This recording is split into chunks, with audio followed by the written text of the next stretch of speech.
Hello everyone, आप सभी लोगों का मेरे यूट्यूब चैनल में स्वागत है।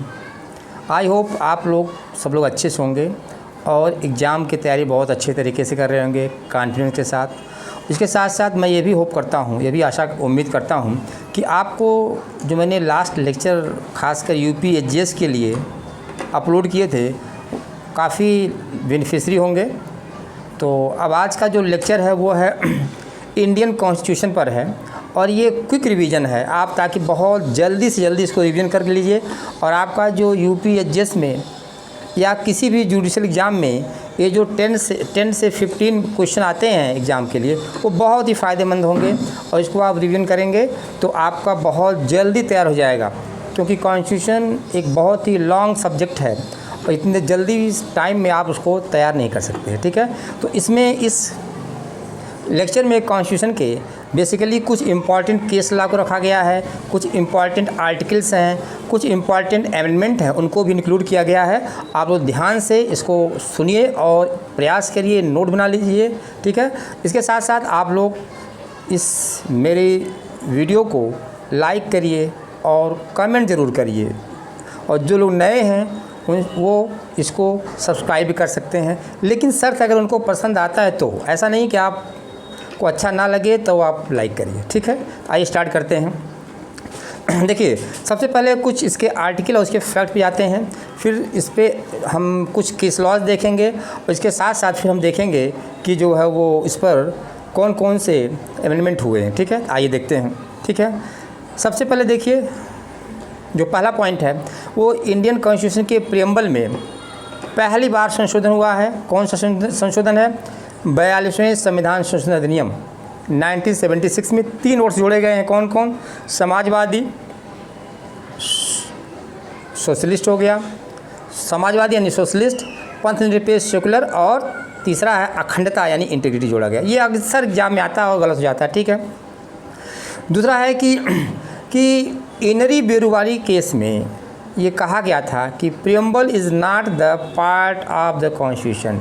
प्रियम्बल जो है यानी उद्देशिका संविधान का भाग नहीं है। ठीक है, उसके बाद फिर केशवानंद भारती केस में ये सुप्रीम कोर्ट ने ये निर्णय दिया था कि जो प्रियम्बल है वह क्या है, वो संविधान का भाग है और इसमें महत्वपूर्ण संशोधन किया सकता है अगर इसका बेसिक स्ट्रक्चर ना बदलता हो। ठीक है, तो ये केस भी इम्पॉर्टेंट है। इसके साथ साथ फिर आइए देखिए, फिर हम देखते हैं कुछ क्वेश्चंस आते हैं खासकर जैसे सिटीजनशिप पे क्या क्या बन सकता है उसमें। तो सबसे पहले आप ये जान लीजिएगा कि आर्टिकल 1 बहुत इंपॉर्टेंट है। क्यों इंपॉर्टेंट है? क्योंकि इसमें दे रहा है कि संघ का नाम और राज्य क्षेत्र, यानी क्या कर रहा है, India that is Bharat shall be A union of the state, यानी भारत क्या है, राज्यों का संघ होगा। अब देखिए, ऐसा जानना जरूरी है कि भारत में टोटल कितने राज्य हैं, क्योंकि काफ़ी परिवर्तन हुआ है। ठीक है, 2019 में काफ़ी परिवर्तन कर दिया गया है।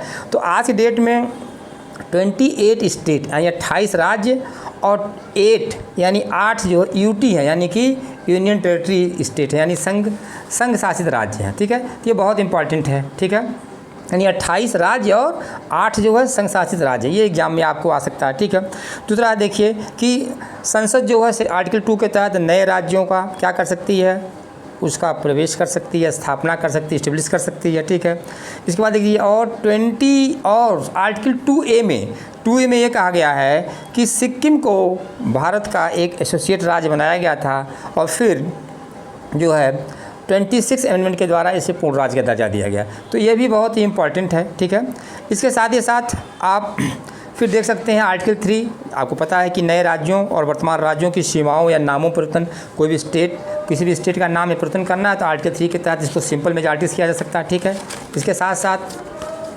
फिर ये भी जान लीजिए कि आप देखिए इसमें बहुत इंपॉर्टेंट जैसे सेक्शन आर्टिकल 9 है, यानी अनुच्छेद 9 में कहा गया कि अगर कोई भी व्यक्ति विदेशी राज्य की नागरिकता स्वेच्छा अर्जित कर लेता है तो उस देश की नागरिकता अपने आप खो देगा। इसका मतलब वो अपने आप नागरिकता समाप्त हो जाए, ये आर्टिकल 9 में कह रहा है। ठीक है, तो ये विशेषता ये आपको ये कुछ आर्टिकल्स हैं जो आ सकते हैं। ठीक है, इसके साथ साथ देखिए पार्ट 3 में फंडामेंटल राइट है यानी मूल अधिकार है। तो मेरा टारगेट है कि आपको क्विक रिवीजन करा दें, क्योंकि आपको संविधान पढ़ने में बहुत टाइम लगेगा, इसलिए इस लेक्चर में संविधान की जो मेन आपकी एग्ज़ाम के लिए क्वेश्चन है वो बताना ज़रूरी है, ठीक है।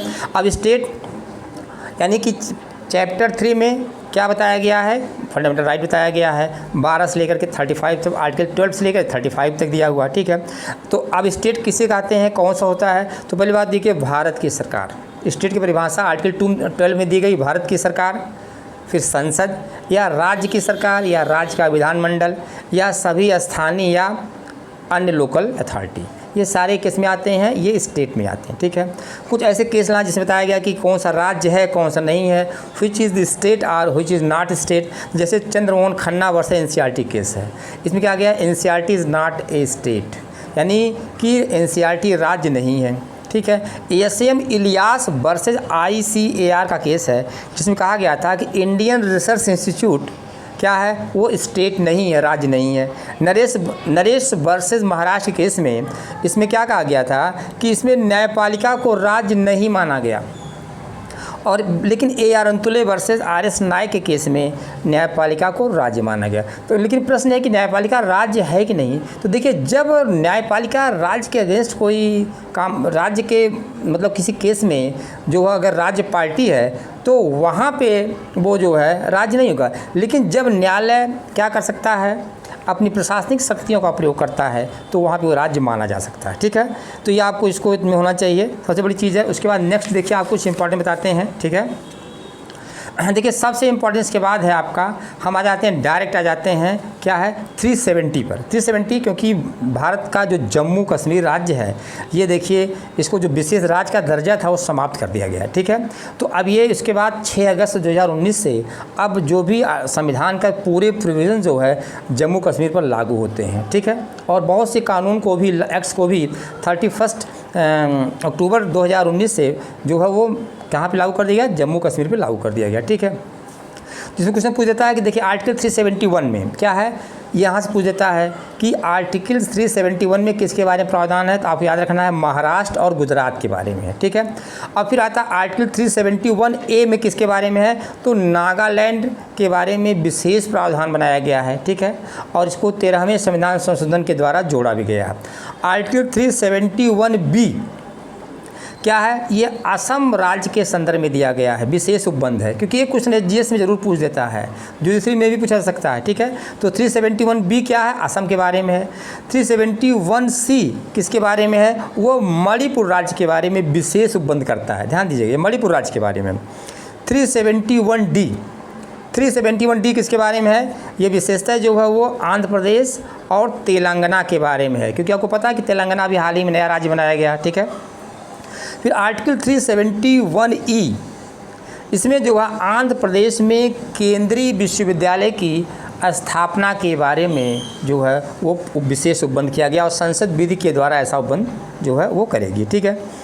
371F पे आते हैं। 371F क्या है, सिक्किम के बारे में, राज्य के बारे में विशेष उपबंध बनाया गया, ठीक है। तो उसके बाद 371G क्या है, मिजोरम राज्य के बारे में विशेष उपबंध है, ठीक है। उसके बाद 371I ये गोवा राज्य का, मतलब जैसे आप आई मतलब मैं, आपको गोवा जाना है, आप इसको रिलेट करते आई गोवा से रिलेट करा, आपको याद आएगा। तो 371I क्या, गोवा के बारे में है, विशेष उपबंध बनाया गया गोवा के बारे में, ठीक है। और 371J कर्नाटक राज्य के बारे में विशेष प्रावधान किया गया है। तो यह हायर के एग्जाम में एक क्वेश्चन यहाँ से आ ही जाता है, इसलिए आप 371A से लेकर के 371J तक आपको इसको याद कर लेना चाहिए, क्योंकि यहाँ पे एक क्वेश्चन बनने की पूरे चांसेस हैं, ठीक है। आइए आगे देखते हैं क्या है। फिर देखिए, फिर आपको कुछ देखिए, ये आपका लेक्चर सीरियल वाइज नहीं रहेगा, आपको मेन इंपॉर्टेंट आर्टिकल वाइज रहेगा, चाहे वो कहीं से टॉप बॉटम से कहीं से हो सकता है, ठीक है। 372(3)A देखिए 323 से आर्टिकल क्या है, ये प्रशासनिक अधिकरण के बारे में बात करता है, एडमिनिस्ट्रेटिव ट्रिब्यूनल की बात करता है। तो देखिए, ट्रिब्यूनल बनाने का ड्यूटी किसकी है, ये संसद बनाती है विधि द्वारा, चाहे संघ के लिए यानी सेंट्रल गवर्नमेंट के लिए, या किसी स्टेट के लिए, या किसी राज्य के लिए क्या कर सकता है, उसकी जो है पब्लिक सर्विस के लिए, ठीक है, जो लोक सेवाएँ हैं उनके पदों पे भर्ती के लिए, नियुक्तियों के लिए जो है वो क्या बना सकती है, एक ट्रिब्यूनल इस्टेब्लिश कर सकती है, ठीक है। राज्य देखिए 323A के तहत स्टेट के पास ये पावर नहीं है कि वो क्या किसी ट्रिब्यूनल को बनाए, ये एग्जाम में एक बार आया है, ठीक है। तो इसमें एक केस का नाम है एल चंद्र कुमार वर्सेस भारत संघ, L Chandra Kumar versus Union of India 1997 supreme court में। इसमें कहा गया, सुप्रीम कोर्ट ने कहा कि जो आर्टिकल 323A है, इसका जो क्लास 2 है वह वास्तव में हाई कोर्ट सुप्रीम कोर्ट के जुरिडिक्शन को क्या करता है, समाप्त करता है। इसलिए क्या है, अनकॉन्स्टिट्यूशनल, इसे असंवैधानिक है, क्योंकि उनको पुनर्विलोकन की जो शक्ति दी गई उसको क्षति पहुंचाते हैं, डैमेज करते हैं, ठीक है। इसलिए यह क्या है, और पुनर्विलोकन जो है वो संविधान का आधारभूत ढांचा है, इसलिए इसको इन्होंने क्या माना गया है कि ये सुप्रीम कोर्ट हाई कोर्ट के अधिकारिता पर क्या एक तरीके से रोक लगाई गई है, ठीक है। देखिए 300 आर्टिकल 330 में देखिए लोकसभा में SC और ST के सीट के रिजर्वेशन की बात की गई, ध्यान दीजिए इसको, ठीक है। ये एग्जाम में आता है और ये करंट टाइम में 2026 तक के लिए बढ़ा दिया गया है, और इसमें जो जनगणना की गई है 2001 की गई है, ये भी याद रखिएगा, ठीक है। उसके बाद देखिए फिर 332 में राज्य की विधानसभा के लिए, SC के लिए और ST के लिए और असम के स्वशासित क्षेत्रों को छोड़ करके SC ST के लिए सीटों का रिजर्वेशन की बात की गई है, ये भी आप याद रखिएगा। और इसी के साथ जुड़ा हुआ है जो क्या है, देखिए एक और है 104 संविधान संशोधन 104th कॉन्स्टिट्यूशनल अमेंडमेंट एक्ट 2019 के द्वारा जो है अब ये 70 वर्ष की अवधि पर प्रभावी रहेंगे। इनको जो है अवधि जो है ये टाइम पीरियड बढ़ा दिया गया है, ठीक है। 338 पर आइए, आर्टिकल 338 जो है वो 89th कॉन्स्टिट्यूशनल अमेंडमेंट एक्ट 2003 के द्वारा इसमें अमेंडमेंट किया गया है। अब क्या है, राष्ट्रीय अनुसूचित जाति आयोग, मतलब अनुसूचित जाति राष्ट्रीय यानी कि शेड्यूल्ड कास्ट कमीशन फॉर, यानी कि national scheduled caste commission, national scheduled caste commission राष्ट्रीय अनुसूचित जाति आयोग बनाया गया है, ठीक है, 338 के तहत। और उसमें क्या क्या होता है, देखिए उसकी नियुक्ति प्रेसिडेंट करता है, ठीक है, और फिर वो अनुसूचित जातियों के लिए होता है, ठीक है, उसमें विकास के लिए देखा जाता है। उसके साथ साथ इसका एक अध्यक्ष होता है, एक प्रेसिडेंट होता है, एक चेयरमैन होता है, एक वाइस चेयरमैन होता है, और इसमें 3 मेंबर होते हैं, याद रखिएगा, ठीक है। इनकी नियुक्ति राष्ट्रपति के द्वारा की जाती है। अब आर्टिकल 338A ये क्या, देखिए राष्ट्रीय अनुसूचित जनजाति आयोग, ठीक है, national commission for the scheduled tribes के लिए दिया गया है। ये भी 89 कॉन्स्टिट्यूशनल अमेंडमेंट के द्वारा जो है ये क्या है 2003 में जोड़ा गया है, तो इसको आप क्विक रिवीजन कर लीजिए। फिर आर्टिकल 338B किसके बारे में है, ये पिछड़े वर्गों के लिए आयोग है। देखिए ध्यान दीजिएगा, एक ये गया है बैकवर्ड क्लास के लिए नेशनल कमीशन है, इसमें भी वही ग्राउंड है जो ऊपर ग्राउंड दिया गया, ठीक है। फिर उसके बाद देखिए 339 यानी कि SC ST के प्रशासन के बारे में, कल्याण के बारे में, जो वो संघ का नियंत्रण कैसे होता है इसके बारे में दिया गया। तो ये एकदम आर्टिकल वाइज याद कर डालिए, क्योंकि यहाँ से एग्जाम आना ही आना है। 340 देखिए पिछड़े वर्ग के लिए, पिछड़े वर्गों की दशाओं के अन्वेषण के लिए आयोग की नियुक्ति। देखिए जो पिछड़ा वर्ग है, जो बैकवर्ड क्लास है, उसकी कंडीशन क्या है, उसके इन्वेस्टिगेशन के लिए एक कमीशन की व्यवस्था की गई 340 के तहत, ठीक है। अब देखिए 341 आर्टिकल 341 में क्या है, शेड्यूल्ड कास्ट के बारे में कि कौन सी जातियां शेड्यूल कास्ट में आएंगी कौन नहीं आएंगी, इसके जो है इसकी जो घोषणा है वो प्रेसिडेंट करता है। तो 341 में शेड्यूल कास्ट के बारे में और 342 में शेड्यूल ट्राइब के बारे में, यानी अनुसूचित जाति और अनुसूचित जनजाति के बारे में, इसको आपको याद रखना, ठीक है। फिर 342A बहुत इंपॉर्टेंट है, ये 102 कॉन्स्टिट्यूशनल अमेंडमेंट 2018 के द्वारा जोड़ा गया है। तो हम क्या है, सामाजिक और शैक्षिक दृष्टि से पिछड़े वर्गों के लिए जो है वो ये बनाया गया है, ठीक है, प्रावधान socially and educationally backward class के लिए 342A के लिए बनाया गया, ठीक है। तो ये यहाँ से क्वेश्चन आपके एग्जाम में आएंगे, इसलिए आप इसको अच्छे से तैयार कर लीजिए, ठीक है। आइए कुछ और देख लेते हैं, देखिए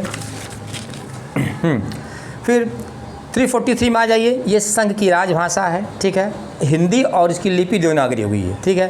344 में राजभाषा आयोग के बारे में दे रहा है। देखिए, संसद की अनुमति से क्या की जाएगी, राष्ट्रपति जो है संविधान के प्रारंभ होने की 5 वर्ष की समाप्ति पर और इसके प्रारंभ से 10 वर्ष की समाप्ति पर आयोग एक आदेश द्वारा प्रेसिडेंट के आयोग गठित हो जाएगा, एक कमीशन इस्टेब्लिश होगा, ठीक है। 345 में दे रहा है कि राज्य की राजभाषा या राजभाषाओं के बारे में दिया रहा है, ठीक है।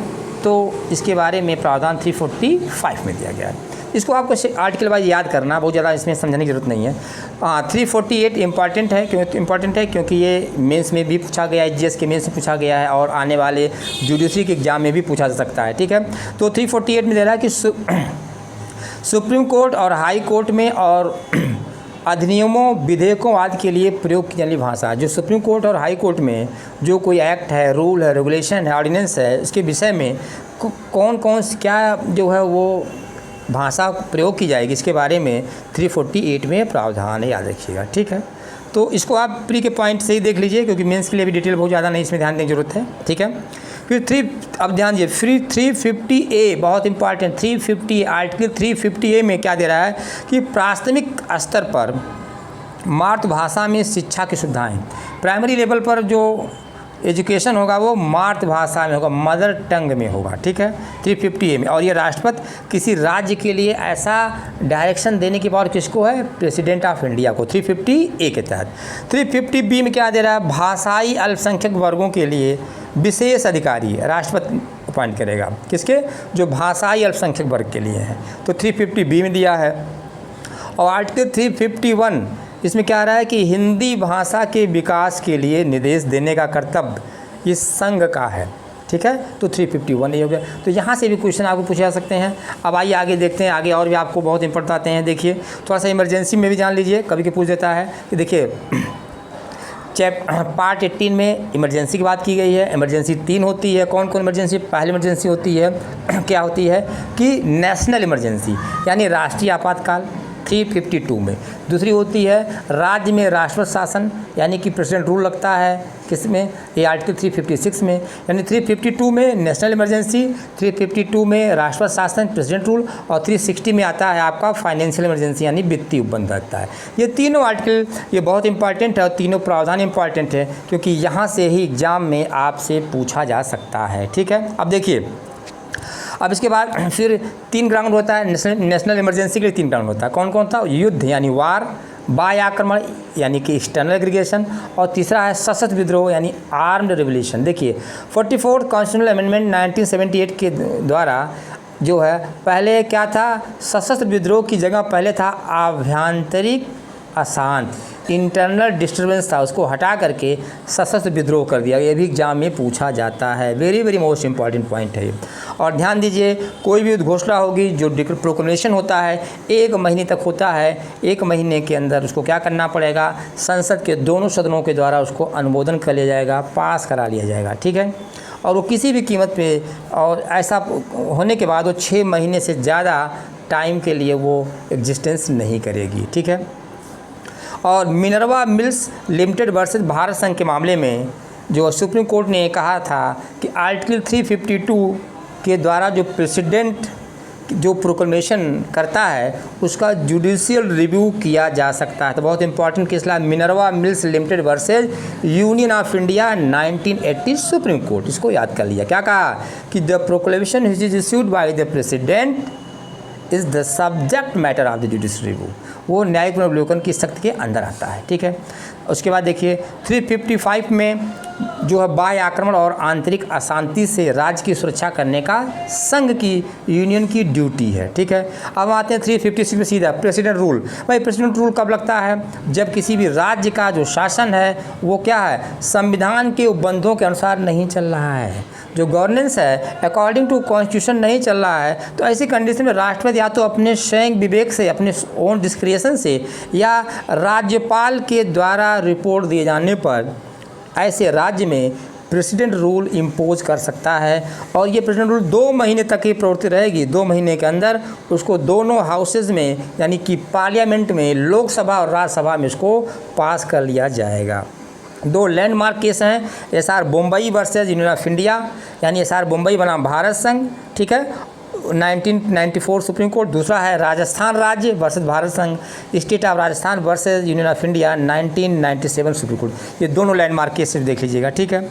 अब देखिए आर्टिकल 358 कहता है कि जब युद्ध यानी कि वार और बाह्य आक्रमण यानी कि एक्सटर्नल एग्रीवेशन होता है तो उस समय आर्टिकल 19 अपने आप समाप्त हो जाता है, स्वतः ये समाप्त होने का मतलब सस्पेंड हो जाता है, ठीक है, कुछ समय के लिए वो सस्पेंड हो जाता है, ठीक है, इसको याद रखिएगा, ठीक है। लेकिन आर्टिकल 20 और 21 रिमेन्स कांस्टेंट, हमेशा बने रहते हैं, चाहे कोई भी इमरजेंसी लागू हो, चाहे नेशनल इमरजेंसी हो, चाहे प्रेसिडेंट रूल हो या फाइनेंशियल इमरजेंसी हो। आर्टिकल 20 और 21 समाप्त नहीं होता है, वो मेंटेन रहता है, ठीक है। ये चीज़ आप इसको याद रखिएगा। और आर्टिकल 360 में फाइनेंशियल इमरजेंसी की बात कर रही है, कब होता है? 2 ग्राउंड होता है, कब? जब वित्तीय स्थायित्व, फाइनेंशियल स्टेबिलिटी नहीं रहती है, पहली बात, और उसका प्रत्यय संकट में आ जाता है, क्रेडिट की बात आती है, क्रेडिट सही नहीं रहती है, तो ऐसी कंडीशन में प्रेसिडेंट क्या करता है? वो फाइनेंशियल इमरजेंसी क्या कर सकता है? इम्पोज कर सकता है, और ये 2 महीने तक ही प्रचलन में रहती है, और जब तक कि दोनों सदनों के द्वारा पास न कर लिया है। ध्यान दीजिए, भारत में अभी भी एक बार भी फाइनेंशियल इमरजेंसी इम्पोज नहीं की गई है, ठीक है। आगे आइए, आगे बढ़ते हैं आप लोग। देखिए ये लेक्चर आपके लिए बहुत इंपॉर्टेंट, मैं बार बार कह रहा हूँ, आपको चाहे एचजीएस एग्जाम देना हो या जुडिशियल किसी भी स्टेट की जुडिशियल एग्जाम के लिए बहुत ही इंपॉर्टेंट है, ध्यान सुनिए, ठीक है। अब देखिए इसके बाद थोड़ा सा देख लीजिए यहाँ पे क्या है, हाई कोर्ट और सुप्रीम कोर्ट के बारे में थोड़ा सा आपको पैरेलल एनालिटिकल बता देते हैं, ताकि यहाँ से क्वेश्चन 1-2 क्वेश्चन आ ही जाता है प्री मेंस में, ठीक है। देखिए ये जो यूनियन जुडिशरी होती है जिसमें सुप्रीम कोर्ट आता है, और हर राज्य का जो हाई कोर्ट होता है वो स्टेट जुडिशरी में आता है, ठीक है। देखिए 124 से लेकर के 147 तक का प्रावधान सुप्रीम कोर्ट के बारे में दिया गया है, और 214 से लेकर के 232 तक यह किसके बारे में? हाई कोर्ट के बारे में दिया गया, ठीक है। अब देखिए सुप्रीम कोर्ट के जज होने के लिए क्या विशेषता होनी चाहिए? 124 के तीसरे क्लास में कह रहा है कि 3 बातें होनी चाहिए। वह व्यक्ति क्या है, क्वालिफिकेशन क्या होनी चाहिए कि वो व्यक्ति हाई कोर्ट या ऐसे 2 से अधिक कोर्ट का कंटिन्यूअस कम से कम 5 वर्ष तक न्यायाधीश होना चाहिए। कितना होना चाहिए? 5 वर्ष के लिए न्यायाधीश होना चाहिए। और दूसरा क्या कह रहा है कि ऐसा व्यक्ति 10 वर्ष तक किसी एक हाई कोर्ट में या लगातार 2 हाई कोर्ट में उस न्यायालय में अधिवक्ता के रूप में प्रैक्टिस किया हो, ठीक है। और जो तीसरा ग्राउंड है वो कहता है कि राष्ट्रपति की राय में पारंगत विधिवक्ता हो। He must be A distinguish jurist in the opinion of president. President की राय में पारंगत विधिवक्ता हो। 3 ग्राउंड अगर हैं तो इन तीनों ग्राउंड में सुप्रीम कोर्ट में कोई भी व्यक्ति जज बन सकता है। अब आइए हाई कोर्ट देखते क्या है। तो हाई कोर्ट में पहले जान लीजिए कि हाई कोर्ट में 214 से प्रावधान किया गया, ठीक है। लेकिन यहाँ समझना है, हाई कोर्ट में कह रहा है कि 217 में इसके बारे में ये बताया गया है कि क्या क्या होना चाहिए। 217 के क्लॉज 2 में दे रहा है कि पहली बात तो किसी न्यायालय में क्या होना चाहिए, वो 10 वर्ष तक का न्यायिक पद धारण करता है, यानी न्यायाधीश रहा हो। सुप्रीम कोर्ट में 5 साल है, यहाँ पे 10 साल, याद रखिएगा, 10 साल तक न्यायाधीश रहा हो, और किसी न्यायालय में हाई कोर्ट में या अधिक उच्च न्यायालय में कम से कम 10 वर्ष तक की वकालत का अनुभव हो। देखिए तीसरा क्लास जो सुप्रीम कोर्ट में है कि पारंगत विधिवक्ता हो, या उच्च न्यायालय में ऐसी किसी भी योग्यता की ज़रूरत नहीं है। तो यहाँ पे 2 ग्राउंड, यहाँ पे 3 ग्राउंड हैं जो सुप्रीम कोर्ट और हाई कोर्ट में क्या करते हैं, न्यायाधीश होने की योग्यता प्रिस्क्राइब करते हैं, विहित करते हैं, ठीक है। अब देखिए उसके बाद देखिए सबसे इम्पॉर्टेंट है, सुप्रीम कोर्ट में आर्टिकल 129 है और हाई कोर्ट में आर्टिकल 215 है, कंटेम्प्ट ऑफ द कोर्ट, यानी कि ये कोर्ट ऑफ रिकॉर्ड होता है। 129 कहता है आर्टिकल सुप्रीम कोर्ट में कि कोर्ट क्या है, कोर्ट ऑफ रिकॉर्ड, यानी अभिलेख न्यायालय है।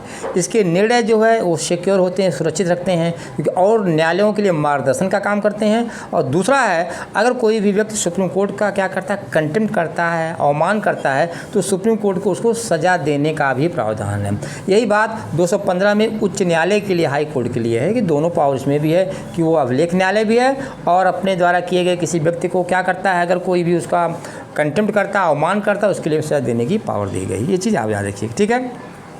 अब देखिए टैली थोड़ा सा और कर लीजिए। देखिए 126 में, आर्टिकल 126 में दे रहा है कि कार्यकारी चीफ जस्टिस की अपॉइंटमेंट कैसे होता है। अगर मान लीजिए चीफ जस्टिस ऑफ इंडिया जो है वह सपोज दैट अनफॉर्चुनेटली उसकी डेथ हो जाती है या वो बीमार हो जाता है या अपना काम नहीं कर पाता है, तो प्रेसिडेंट जो है वो क्या कर सकता है, एक्टिव चीफ जस्टिस अपॉइंट कर सकता है 126 के तहत, ठीक है। उसके बाद देखिए फिर 127 में अपॉइंटमेंट ऑफ एडहॉक जजेस, यानी कि तदर्थ न्यायाधीशों की नियुक्ति होती है, किसमें, 127 के तहत सुप्रीम कोर्ट में। लेकिन ध्यान देना उसमें हाई कोर्ट के किसी जज को ही क्या किया जाता है, नॉमिनेट किया जाता है, याद रखिएगा, ठीक है। अब उसके बाद फिर आप देखिए 130 में आ जाइए। 130 में सुप्रीम कोर्ट का बता रहा है कि प्लेस कहाँ पे होगा। तो अभी तो सुप्रीम कोर्ट की एक ही प्लेस है जो है नई दिल्ली में है, ठीक है। लेकिन अब इसके बाद जान लीजिएगा कि लेकिन चीफ जस्टिस ऑफ इंडिया यानी भारत का मुख्य न्यायमूर्ति प्रेसिडेंट के अनुमोदन से इसकी और भी बेंच गठित कर सकता है, ठीक है, 130 के तहत, याद रखिएगा, ठीक है। उसके बाद अब देखिए यहाँ पे भारत के चीफ जस्टिस रमन्ना जी हैं, ये किस नंबर पे है, 48 नंबर पे, याद रखिएगा 48 नंबर पर। ये भी एग्जाम में पूछा सकता है, ठीक है, और कई बार पूछा भी गया है, ठीक है। तो इसका देखिएगा 136 में SLP की बात की गई है, ठीक है, और 137 में जुडिशियल रिव्यू है, किसके, अपने निर्णयों का। सुप्रीम कोर्ट 145 आर्टिकल के तहत अपने निर्णयों का क्या करता है, जुडिशियल रिव्यू करता है, ठीक है। और 138 में सुप्रीम कोर्ट को कौन सी अधिकारता है, सुप्रीम कोर्ट की अधिकारता में वृद्धि कर सकता है पार्लियामेंट, घटा नहीं सकता, ध्यान दीजिएगा। 139 में क्या है, सुप्रीम कोर्ट को रिट निकालने संबंधी शक्तियां हैं। यहाँ थोड़ा बताना चाहेंगे संक्षेप में कि 139 हम जब पढ़ते हैं कि फंडामेंटल राइट में और देखते हैं कि हाई कोर्ट, सुप्रीम कोर्ट में हाई कोर्ट के पास ज़्यादा पावर है, हमने पढ़ा है, क्यों, क्योंकि हाई कोर्ट जो है फंडामेंटल राइट के वायलेशन के साथ साथ और भी लीगल राइट के वायलेशन में आर्टिकल 226 के तहत रिट जारी कर सकता है। लेकिन ध्यान दीजिएगा सुप्रीम कोर्ट के बारे में हमें पता था कि सुप्रीम कोर्ट जो है केवल फंडामेंटल राइट के वायलेशन में ही कर सकता है 32 के तहत, और किसी अन्य वायलेशन के लिए वो आर्टिकल 32 के तहत क्या है, रिट इशू नहीं कर सकता। लेकिन 139 सुप्रीम कोर्ट को ये पावर दे करके अब जो है इक्विवेलेंट कर दिया है, यानी कि सुप्रीम कोर्ट भी 139 के तहत 32 के अलावा अगर किसी मामले के लिए रिट इशू करना है, चाहे वो हाईवेस कार्पस हो, मैंडामस हो, प्रोहिबिशन हो, सर्श्योरी हो या कोरेंटो हो, वो उस पर्पज़ से, भिन्न पर्पज़ से भी रिट इशू कर सकता है। इसलिए दोनों में पावर, अब आज हम ये नहीं कह सकते हैं कि हाई कोर्ट के पास ज़्यादा पावर है। इसको आप याद रखिए।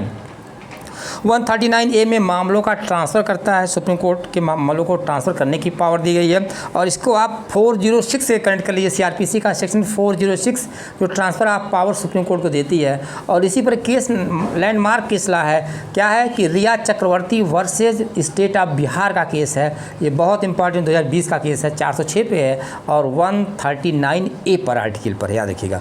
140 में दिया है सुप्रीम कोर्ट की एंसिलरी पावर के बारे में, 140 में दिया हुआ। तो ये विशेषता दोनों में आप देख लीजिए, एग्जाम के पॉइंट ऑफ व्यू से बहुत इंपॉर्टेंट है, ठीक है। और अगर हम थोड़ा सा आते हैं हाई कोर्ट में, तो हाई कोर्ट में मैंने आपको कुछ आर्टिकल बता ही दिया है, ठीक है। अब देखिए यहाँ पे 223 के तहत एक्टिंग चीफ जस्टिस की बात की जा रही है, ठीक है, प्रेसिडेंट करता है उसका, ठीक है। उसके साथ ही साथ इतने आर्टिकल्स इंपॉर्टेंट हैं एग्जाम के लिए, इससे ज़्यादा आर्टिकल जाने की जरूरत नहीं, ठीक है। अब देखिए थोड़ा सा कुछ सेक्शन देख लेते हैं, ठीक है। उसके बाद फिर हम केस लॉ पे आएंगे, कुछ केस लॉ भी आपको बताएंगे, ठीक है।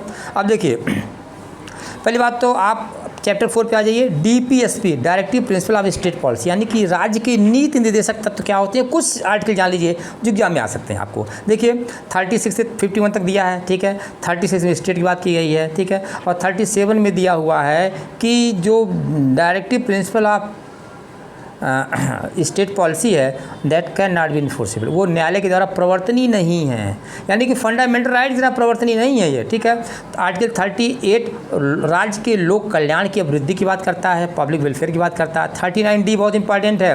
39 क्लॉज D, पुरुषों और महिलाओं को समान कार्य के लिए समान वेतन, equal salary for equal work के लिए, ध्यान दीजिएगा।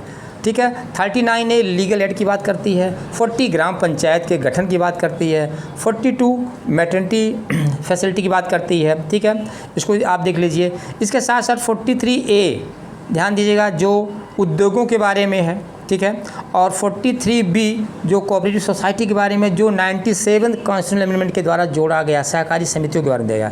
कॉमन सिविल कोड 44 में है। 45 में 6 से 14 वर्ष के बच्चों के लिए शिक्षा का उपबंध की बात की जा रही है, ठीक है, इसको आप देखेंगे एक बार। और 48A पर्यावरण का संरक्षण और संवर्धन की बात, यानी इन्वायरमेंट के बारे में बात की गई है। 50 और 51 भी इंपॉर्टेंट। 50 क्या करती है, जुडिशरी यानी कि न्यायपालिका और एग्जीक्यूटिव यानी कार्यपालिका के बीच में क्या करना है, पृथक्करण करना है 50 के तहत। और 51 के तहत क्या दे रहा है कि अंतर्राष्ट्रीय शांति और सुरक्षा की बात की है, इंटरनेशनल पीस एंड सिक्योरिटी की बात करता है आर्टिकल 51। तो यहाँ से भी एक क्वेश्चन आपका एग्जाम में पूछ ही सकता है, इसलिए आप इसको एक बार रिविजन कर लीजिए क्विक। अब देखिए थोड़ा सा आ जाते हैं इधर, क्या है कि फंडामेंटल ड्यूटी भी बहुत इंपॉर्टेंट, ध्यान दीजिएगा। फंडामेंटल ड्यूटीज़ यानी कि मूल कर्तव्य, ये पार्ट 4A में, और ये कब जोड़ा गया है, ये जोड़ा गया है 42वें संविधान संशोधन के तहत, 42nd कॉन्स्टिट्यूशनल अमेंडमेंट के द्वारा जोड़ा गया है, ठीक है। और ये डॉक्टर स्वर्ण सिंह कमेटी के रिकमेंडेशन पे कॉन्स्टिट्यूशन में फंडामेंटल ड्यूटी जो है वो ऐड की गई है, जोड़ी गई, इंसर्ट की गई है, ठीक है। अब आगे आइए 51A में पहले मूल संविधान में केवल 10 फंडामेंटल ड्यूटीज़ थी, और 11वां यानी 11 जो जोड़ी गई है वो है 86 कॉन्स्टिट्यूशनल अमेंडमेंट 2002 के द्वारा ये दिया है कि अब माता पिता और संरक्षकों का ये कर्तव्य है कि अपने 6 से 14 वर्ष के बच्चों को क्या करें, विद्यालय भेजें, शिक्षा का प्रबंध कराएं। माता पिता प्लस उनके जो गार्जियन है, जो प्रतिपाल है, उनकी ड्यूटी है, ठीक है। अब आइए देखिए इसमें भी कुछ पूछ देता है, आजकल एक क्वेश्चन पूछ देता है बीच से कि कौन क्या है, तो आप एग्जाम में गलती कर देते हैं, इसलिए इसको याद रख लीजिए। देखिए राष्ट्रीय ध्वज और राष्ट्रगान का आदर करें, ये ए है, ए वाला पार्ट जो राष्ट्रीय ध्वज और राष्ट्रगान का आदर करने की बात करता है। बी में राष्ट्र स्वतंत्रता के उच्च आदर्शों को हृदय से संजोने की बात करता है, ध्यान दीजिएगा, ठीक है। और इसके साथ साथ सी में भारत की प्रभुता, एकता, अखंडता को रक्षा करने की बात कर रहा है, ध्यान दीजिएगा, ठीक है। और डी में यानी कि 51A क्लॉज डी में देश की रक्षा करने के लिए और आह्वान किए जाने पर देश की सेवा करने का भी आपका कर्तव्य है, याद रखिएगा, ठीक है। अब इसमें ई क्लॉज में दे रहा है कि सामान्य भ्रातृत्व की भावना रखना का निर्माण करना, और ऐसी प्रथाएं जो स्त्रियों के विपरीत विरोध में हैं, ऐसी प्रथाओं का जो महिलाओं के सम्मान के विरुद्ध हैं, उनका त्याग करने की बात की रही है, उनको वेव करने की बात की जा रही है। कितना, ई क्लॉज में। यह क्लॉज में दे रहा है कि सांस्कृतिक सामाजिक संस्कृति की गौरवशाली परंपरा को महत्व देना और उनको संरक्षण करना। जी वाले क्लास में क्या दे रहा है, जी वाले क्लास में पर्यावरण, वन, झील, नदी की रक्षा करना और प्राणियों के प्रति दया की भावना रखना। एच वैज्ञानिक दृष्टिकोण, मानववाद को प्रोत्साहन करना।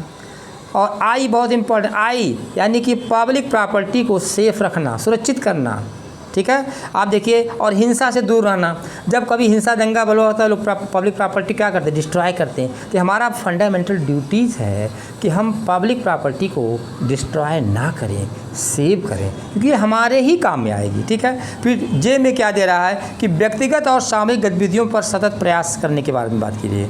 और सबसे इम्पॉर्टेंट के जो लास्ट में यानी जो 11वां है, जो 2002 में 86वें संविधान संशोधन के द्वारा जोड़ा गया है, 86 कॉन्स्टिट्यूशनल अमेंडमेंट का जोड़ा गया, उसका नाम है कि माता पिता या संरक्षक जो 6 से 14 वर्ष के बच्चों को क्या करेंगे, वो शिक्षा का अवसर प्रदान करेंगे। ये बहुत ही इंपॉर्टेंट है, दोनों से क्वेश्चन आ सकता है, इसको आप याद रखिए। अब थोड़ा और क्विक रिवीजन करते हैं, ठीक है, जल्दी से। देखिए कुछ महत्वपूर्ण तथ्य हैं जो एग्जाम के लिए बहुत इंपॉर्टेंट, उसको आप तेज़ी से दोहराइए। देखिए समवर्ती सूची ऑस्ट्रेलिया से ली गई है, रूल ऑफ लॉ ये ब्रिटिश संविधान से लिया गया है, ठीक है। और विधि द्वारा स्थापित प्रक्रिया, प्रोसीजर इस्टेब्लिश्ड बाई लॉ कहाँ से लिया गया, जापान से लिया गया है, ठीक है। इमरजेंसी प्रोविज़न जर्मनी से, आपात जर्मनी से ली गई है। और पार्लियामेंट्री सिस्टम यानी कि संसदीय शासन, ये कहाँ से लिया गया है, ये संसदीय, ये भी ब्रिटेन से लिया गया, ध्यान दीजिएगा। और डीपीएसपी क्या है, directive principle of state policy, Ireland से लिए गए, ध्यान दीजिएगा। अब रूल ऑफ लॉ अभी हमने देखा कि कहाँ भी ये डायसिक संकल्पना है जो ब्रिटेन के थे। ये 3 बातों पर आधारित, क्या, विधि सर्वोच्च है, सुप्रीमेसी ऑफ लॉ, विधि के समझ क्षमता इक्वलिटी बिफोर लॉ, और संविधान का न्यायालयी विवेचन, यानी जो कॉन्स्टिट्यूशन का जो है वो जुडिशियल इंटरप्रिटेशन, ये तीनों क्या हैं, ये रूल ऑफ लॉ के लक्षण हैं। These are the characteristic of the rule of law. ठीक है, अब देखिए और कुछ देख लेते हैं आगे। फिर देखिए सबसे पहले जुडिशियल रिव्यू का प्रिंसिपल, सबसे पहले जुडिशियल रिव्यू का प्रिंसिपल जो है वो यूएसए के संविधान से लिया गया है। ठीक है, और मार्बरी वर्सेस मेडिसन के केस में चीफ जस्टिस मार्शल ने जो है वो क्या है, वो जुडिशियल रिव्यू का कंसेप्ट जो है वो क्या किया, इस्टेब्लिश किया। ठीक है, अब देखिए संविधान की जो उद्देशिका है वह क्या करती है, संविधान की उद्देशिका के आदेशों एवं आकांक्षाओं का उल्लेख करती है। ये कौन किसमें कहा गया है, जस्टिस सुब्बा राव ने कहा है गोलकनाथ के केस में, याद रखिएगा। ठीक है, अब आइए आगे देखते हैं और बहुत इंपॉर्टेंट चीज़ें हैं।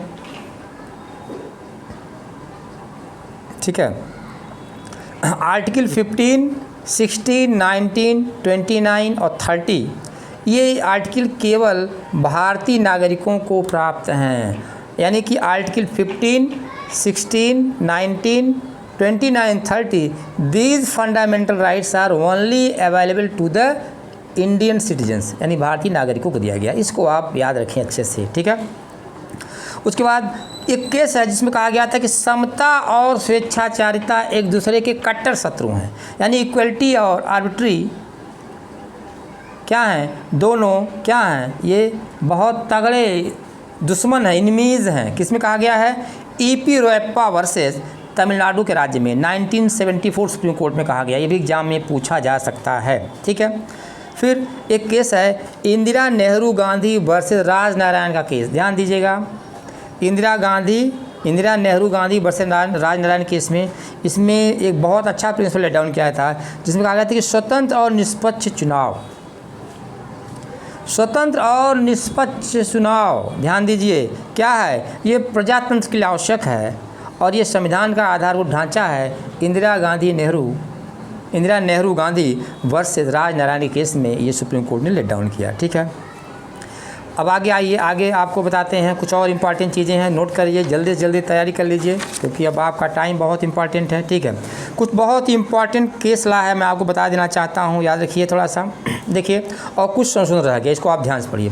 पहला है कि मद्रास राज्य, बहुत इंपॉर्टेंट केस ला, खासकर रिजर्वेशन वगैरह पे। ठीक है, मद्रास राज्य वर्सेस चंपक द्वैराजन का केस है, AIR 1952 सुप्रीम कोर्ट, यानी मद्रास राज्य बनाम चंपक द्वैराजन 1952 सुप्रीम कोर्ट। इसमें क्या कहा गया, पहली बात जानिए कि सुप्रीम कोर्ट के इस निर्णय के पश्चात संविधान में पहला संशोधन किया गया था। First constitutional amendment was the result of this case, और 1991 में 1951 में किया गया था, 1951 में किया गया था। ठीक है, और उसमें आर्टिकल 15 में एक 5वां क्लॉज जोड़ा गया था जो था सामाजिक और शैक्षिक दृष्टि से पिछड़े वर्गों के लिए विशेष उपबंध, सामाजिक और शैक्षिक जो लोग पिछड़े उनके लिए विशेष उपबंध किया गया था। किसमें, मद्रास राज्य वर्सेस चंपक द्वैराजन केस में। दूसरा है जो इम्पोर्टेंट केस है, बालाजी वर्सेस मैसूर राज्य, बहुत अच्छा केस है, AIR 1963 सुप्रीम कोर्ट।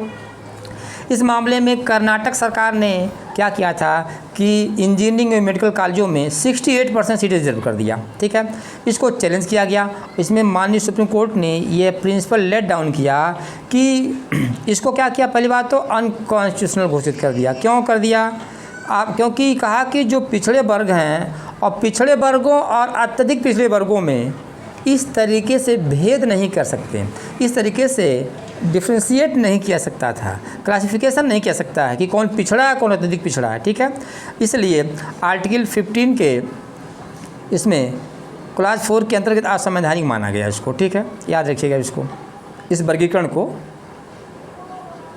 अब आगे देखिए, इंदिरा साहनी का केस है, Indira Sahni versus Union of India, यानी कि इंदिरा साहनी बनाम भारत संघ का केस है, AIR 1993 सुप्रीम कोर्ट है, इसी को इंदिरा साहनी केस को मंडल केस भी, मंडल कमीशन केस भी कहा जाता था, मंडल आयोग केस बहुत इंपॉर्टेंट है। इसमें सुप्रीम कोर्ट ने, माननीय सुप्रीम कोर्ट ने बालाजी के केस को क्या कर दिया, ओवर रूल्ड कर दिया, यानी कि उलट दिया। क्यों? क्योंकि इसमें कहा कि जो पिछड़े तथा अति पिछड़े में जो वर्गीकरण किया गया है वो कॉन्स्टिट्यूशनल है, संवैधानिक है, ठीक है, और इसे पिछड़े वर्ग से अधिक संपन्न वर्ग, पिछड़े वर्ग में और अधिक संपन्न वर्ग यानी क्रीमीलेयर का निर्धारण किया जाना आवश्यक है, ठीक है। और इसमें यह भी कहा गया कि आरक्षण की अधिकतम लिमिट, मैक्सिमम लिमिट कितनी होनी चाहिए, 50% से ज़्यादा नहीं होनी चाहिए, ठीक है। फिर उसके बाद एक केस आता है Devadasan versus Union of India. Devadasan बनाम भारत संघ का केस है, 1964 सुप्रीम कोर्ट का केस। इसमें क्या कहा गया, इसमें सुप्रीम कोर्ट ने कहा कि जो लोक पदों के आरक्षण की बात की गई, जो कराया कि जो पब्लिक पोस्ट में जो रिजर्वेशन की बात की गई है उसमें जो कैरी फॉरवर्ड रूल बनाया गया है उसको क्या किया गया, अनकॉन्स्टिट्यूशनल कह दिया गया। और ये भी कहा गया कि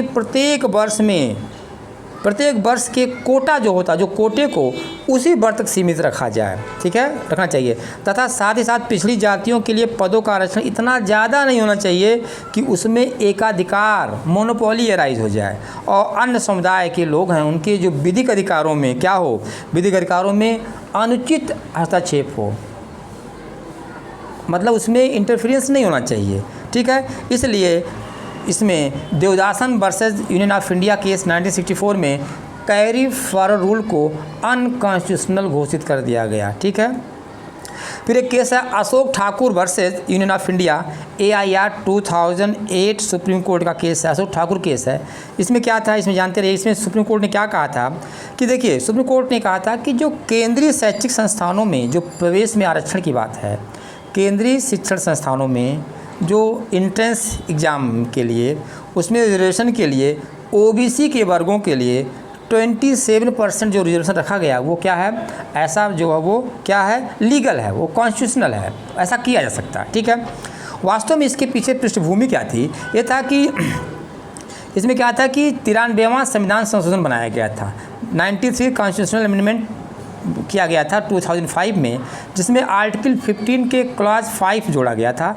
इसमें ये विशेष उपबंध बनाया गया था कि जो केंद्रीय शिक्षण संस्थान हैं उसमें शिक्षा के लिए, प्रवेश के लिए आरक्षण अधिनियम 2006 को चुनौती दी गई थी, ठीक है। तो इसी में सुप्रीम कोर्ट ने ये फैसला दिया कि जो 27% है रिजर्वेशन OBC का शिक्षण संस्थानों के लिए, वो क्या है, वो सही है, ठीक है। उसके बाद नेक्स्ट केस है एक और है, NALSA versus Union of India case है, 2014 सुप्रीम कोर्ट है। नालसा बनाम भारत संघ 2014 सुप्रीम कोर्ट है। इसमें कहा गया था, सुप्रीम कोर्ट ने कहा था कि जो किन्नर हैं यानी जो ट्रांसजेंडर हैं को तीसरे लिंग यानी थर्ड जेंडर के रूप में स्वीकार किया, यानी कि किन्नरों को यानी ट्रांसजेंडरों को थर्ड जेंडर के रूप में स्वीकार किया और कहा कि उनको वही सब अधिकार और आरक्षण मिलेगा जो एक सामान्य नागरिक को मिलता है, ठीक है। ये बहुत इंपॉर्टेंट केस है। एक केस आप जान लीजिए कि सेहत versus Union of India 2002 supreme court का केस है। इसमें दिया कि सरकार ने कन्या भ्रूण हत्या के मामले में, ध्यान दीजिएगा, जो कन्याओं की हत्या हो रही पेट में भ्रूण की, उसके विरुद्ध जो नियम बनाए गए हैं उनको तत्परता से लागू करने का दिशा निर्देश कौन दिया है, सुप्रीम कोर्ट ने दिया है। उसको आप याद रखिए, ठीक है। अब कुछ संशोधन देख लेते हैं, आपके एग्जाम के लिए बहुत इंपॉर्टेंट है, उसके बाद आप इसको अच्छे से रिवीजन कर लीजिए। सबसे पहले है देखिए 77 कॉन्स्टिट्यूशनल अमेंडमेंट यानी 77वां संविधान संशोधन अधिनियम 1995। इसमें देखिए, इसमें जो मंडल केस में यानी इंदिरा साहनी के केस में जो कहा गया था कि आरक्षण प्रोन्नति में लागू नहीं होगा, ध्यान दीजिएगा, मतलब प्रमोशन में रिजर्वेशन लागू नहीं होगा, ठीक है। लेकिन पार्लियामेंट ने 77 कॉन्स्टिट्यूशनल अमेंडमेंट 1995 को पास करके आर्टिकल उसमें एक क्लास जोड़ा, 4A जोड़ दिया, ठीक है। 16 में 4A क्या जोड़ा है, उसमें यह कहा गया है कि राज्य जो है शेड्यूल्ड क्लास और शेड्यूल्ड ट्राइब के किसी वर्ग के लिए जिसका प्रतिनिधित्व राज्य की सेवाओं में पर्याप्त नहीं है वो प्रोन्नति में आरक्षण दे सकता है, उसके लिए कोई मनाही नहीं। आर्टिकल 16 के क्लास 4 में A जोड़ा गया है, याद रखिएगा इस चीज़ को, ठीक है। उसके बाद 81 कॉन्स्टिट्यूशनल अमेंडमेंट एक्ट 2000 यानी 81वां संविधान संशोधन 2000 का है। इसमें नया खंड 4B जोड़ा गया। 16 में, आर्टिकल 16 में 4B जोड़ दिया गया। क्या है? बैकलॉग का प्रावधान। ध्यान दीजिएगा, बैकलॉग का प्रावधान पूछ सकता है। आर्टिकल 16 के क्लॉज 4B में दिया गया है। किस संविधान संशोधन के द्वारा, किसके द्वारा दिया गया है? ये दिया गया है आपका, इसके द्वारा दिया गया है आपका ये 81वें संविधान संशोधन के द्वारा दिया गया। ठीक है, तो अब इसमें ये क्या कहा गया? ये कह दिया गया कि भाई देखिए, इसके द्वारा कहा गया कि जो 50% की जो सीमा है उससे ज़्यादा नहीं किया जाए। क्यों नहीं किया जाएगा? कारण अगर किसी भी वर्ष में जो रिक्तियां रह जाती हैं SC ST के द्वारा, जो विशेष लोग, जो अच्छे लोग होने चाहिए नहीं हो पाते हैं, तो उसको हम क्या करेंगे? उसको हम अगले साल वैकेंसी निकालेंगे। ठीक है, उसको सेपरेट रूप में अगले साल निकालेंगे और वहाँ पे क्या कर सकते हैं? उसको भर सकते हैं। और यहाँ पे कहा गया कि उसमें ये नियम लागू नहीं होता है। ठीक है, तो ये बहुत इंपॉर्टेंट आपका है। ठीक है, लेकिन इसमें कहा गया कि 50% सीमा को वहाँ पे कहा कि समाप्त कर देता है। ये नहीं कहा कि 50%। भाई किसी राज्य में वैकेंसी आती है, SC ST के लोग मान लीजिए 50 सीटें नहीं भर पाती हैं, तो उन 50 सीटों को अगले साल जो हो एक बार फिर से निकाल दी जाएगी। इस व्यवस्था को इसके में क्या हुआ? वो वैलिडिटी प्रदान की गई। ठीक है, अब उसके बाद 85वां संविधान संशोधन 85 कॉन्स्टिट्यूशन अमेंडमेंट 2001 जो है, ये कहता है कि इसमें ये ध्यान दीजिएगा, इसमें आर्टिकल 4A के बारे में कह रहा है। देखिए यहाँ पे कि प्रोन्नत वर्ग के मामलों में दिया था ना कि आर्टिकल 16 के 4A जोड़ा गया था कि प्रमोशन रिजर्वेशन के बाद। इसमें कह रहा है कि प्रमोशन में रिजर्वेशन और कॉन्सिक्वेंशियल प्रमोशन है, यानी कि क्या है? परिणामिक अधिश्रेष्ठता की बात की गई थी इसमें। ठीक है, यह शब्द स्थापित किया गया था। कॉन्सिक्वेंशियल प्रमोशन जो इसमें इंसर्ट किया गया, जोड़ा गया था, और कहा गया था कि 17 जून 1995 से यह लागू होगा, क्योंकि इसी दिन 77 कॉन्स्टिट्यूशनल अमेंडमेंट लागू हुआ था। यानी कि इसको बहुतलक्षी प्रभाव दिया गया था। ध्यान दीजिए, रेट्रोस्पेक्टिव इसको इफ़ेक्ट किया गया था। और इसका परिणाम ये होगा कि SC ST के अभ्यर्थियों को जो ज्येष्ठता होगी, जो उसमें ज्येष्ठता होगी, वो 1995 से मानी जाएगी। कब से मानी जाएगी? 1995 से मानी जाएगी। ये भी अमेंडमेंट। और 93 कॉन्स्टिट्यूशनल अमेंडमेंट आपको पता है, ये बेसिकली क्या है? ये आर्टिकल 15 में 5वां क्लास जोड़ा गया इसके द्वारा। ठीक है, और इसमें ये कहा गया था कि निजी शैक्षिक संस्थानों में रिजर्वेशन की बात की गई थी। ठीक है, तो इस पर एक केस ला है, आपको बता रहा हूँ कि इसमें अशोक ठाकुर का केस ला, मैंने बताया था। अशोक ठाकुर वर्सेस भारत संघ के केस में 93 कॉन्स्टिट्यूशनल अमेंडमेंट को वैलिडिटी दी गई, मान्यता प्रदान की गई। ठीक है, याद रखिएगा। और उसके बाद है 130वां संविधान संशोधन अधिनियम 103 कॉन्स्टिट्यूशनल अमेंडमेंट एक्ट। ये आर्टिकल 15 में 6 क्लॉज जोड़ा गया है और आर्टिकल 16 में भी 6 क्लॉज जोड़ा गया है और UPSC में पूछा भी गया है। ठीक है, इसमें क्या है कि समाज के आर्थिक रूप से जो दुर्बल व्यक्ति के लोग हैं उनके लिए आरक्षण का प्रावधान करता है, यानी कि EWS का कंसेप्ट यहीं से आता है। और EWS का कंसेप्ट में 10% रिजर्वेशन की बात की गई है। ठीक है, तो ये 130वां संविधान संशोधन अधिनियम 2019 का, ये बहुत इंपॉर्टेंट। अब देखिए, प्रमोशन में आरक्षण पे 3 केस ला है। ये मैं कभी डिटेल लेक्चर बताऊंगा कभी, क्योंकि ये प्री के लिए एग्जाम के लिए है, इसलिए इसमें ज़्यादा डिटेल नहीं बता सकते हैं। ये 3 केस ला बहुत इंपॉर्टेंट है रिजर्वेशन इन प्रमोशन में, जिसमें कैचअप रूल, कॉन्सिक्वेंशियल प्रमोशन की बात की गई है। पहला है M Nagarajan versus Union of India. M Nagarajan बनाम भारत संघ 2007 सुप्रीम कोर्ट। कैचअप रूल इसमें पकड़ लो का सिद्धांत इसमें लागू होता है। ठीक है, दूसरा केस है UP power corporation limited versus Rajesh Kumar का केस है, 2012 सुप्रीम कोर्ट का केस है। इसमें भी कोर्ट ने क्या किया? कोर्ट में जो है उत्तर प्रदेश सरकार द्वारा जो है वो पावर बिजली कॉर्पोरेशन के एम्प्लॉइयों को जो प्रमोट किया गया था उसको क्या कर दिया? अनकॉन्स्टिट्यूशनल कर दिया था। ठीक है, उसके बाद इस पर जो तीसरा जो लैंडमार्क केस, उसका नाम है BK पवित्रा वर्सेज भारत संघ। BK पवित्रा बनाम union of India, BK Pavitra versus Union of India 2017 का केस भी ये बहुत ही इम्पॉर्टेंट है, बहुत इम्पॉर्टेंट। इसको आप अच्छे से देख लीजिए। ठीक है, अब कुछ और पॉइंट है, जैसे इंडिया में PIL की शुरुआत जो है वो पहली बात PIL की शुरुआत अमेरिका से हुई और भारत में अमेरिका से PIL की शुरुआत यहाँ से शुरू किया गया। ठीक है, और जस्टिस PN भगवती को फादर ऑफ PIL कहा जाता है। क्या कहा जाता है कि ये लोकहितवाद के जनक हैं। और यह जो है एसपी गुप्ता बनाम भारत संघ, SP Gupta versus Union of India case में इसमें पीआईएल का कंसेप्ट इवॉल्व किया गया, यहाँ पे लाया गया, ठीक है। और इस केस में यह धारित हुआ, इस केस में बहुत इंपॉर्टेंट बात हुई कि कोई भी व्यक्ति जो न्यायालय में नहीं आ सकता, पत्र के माध्यम से, लेटर के माध्यम से भी पीआईएल फाइल कर सकता है, ठीक है। और आपने देखा कि अभी हाल ही में बहुत से मामलों में पीआईएल जो है लेटर के माध्यम से हुआ, उसमें सुप्रीम कोर्ट और हाई कोर्ट ने एक्शन भी लिया, ठीक है। इसके साथ साथ एक केस है जिसका नाम है संजीव भटनागर बनाम भारत संघ। उसमें कहा कि भारत का राष्ट्रीय गान अनेक जाति, धर्मों, समुदायों के अलावा भारत के यथार्थ का प्रतिबिंब है। ये कहा गया, किसमें कहा गया कि भारत का राष्ट्रगान अनेक जाति, धर्मों, समुदायों के साथ साथ भारत के यथार्थ का प्रतिबिंब है। ये केस का नाम है संजीव भटनागर वर्सेस भारत संघ का केस है, ठीक है। दूसरा है कि एक नवीन जिंदल का भी केस आ जाए, क्योंकि लोग कन्फ्यूज होते हैं। Naveen Jindal versus Union of India, यानी नवीन जिंदल बनाम भारत संघ का केस है। इसमें दिया कि राष्ट्र ध्वज फहराना किसी भी नागरिक का मूल कर्तव्य है, फंडामेंटल ड्यूटीज़ है। तो आप अच्छे से दोहरा लीजिए, बहुत अच्छे फास्ट ये लेक्चर आपका है, क्योंकि एग्जाम में बहुत फ़ायदा करेगा, खासकर यूपी डीजे के लिए। और साथ साथ जो भी जुडिशरी एग्जाम होगा, प्रीलिमिनरी का, मेंस का भी बहुत फ़ायदा करेगा, उसको आप अच्छे देखिए। और साथ ही साथ लाइक और कमेंट जरूर किया करिए, ठीक है। और जो लोग नए जुड़े हुए हैं वो जरूर चैनल को सब्सक्राइब करें, ठीक है। Thank you.